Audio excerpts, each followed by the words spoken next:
Hello प्यारे बच्चों, कैसे हैं आप सब लोग। आशा करती हूँ आप लोग बहुत अच्छे होंगे। हिंदी व्याकरण की कक्षा में आप सभी का फिर से स्वागत है। आज का हमारा टॉपिक है चंद्र बिंदु। क्या टॉपिक है बच्चों आज का? चंद्र बिंदु।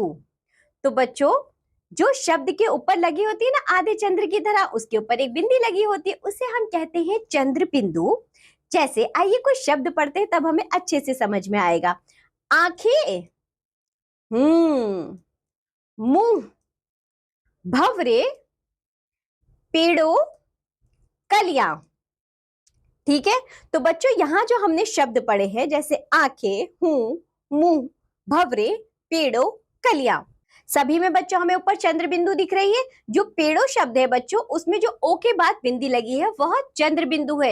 यानी जब भी ओ के बाद बच्चों हमें कोई, यानी कि मात्रा के बाद यदि हमें कोई चंद्र बिंदु लगानी होती है तो वह चंद्र बिंदु पूरी नहीं लगाते, हम सिर्फ उसकी एक बिंदी लगाते हैं। ठीक है, इस बात का विशेष ध्यान रखेंगे।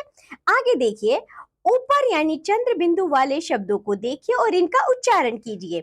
इनका उच्चारण करते समय मुंह से अधिक और नाक से बहुत कम सांस निकलती है। इन्हें अनुनासिक स्वर भी कहते हैं। तो बच्चे, इन्हें क्या कहा जाता है? अनुनासिक स्वर।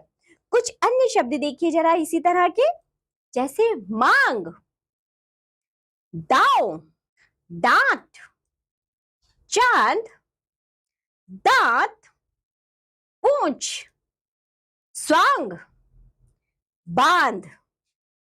आगे देखिए, अगर शिरोरेखा के ऊपर मात्रा लगी हो तो चंद्र बिंदु यानी के बिंदु के रूप में लिखा जाता है।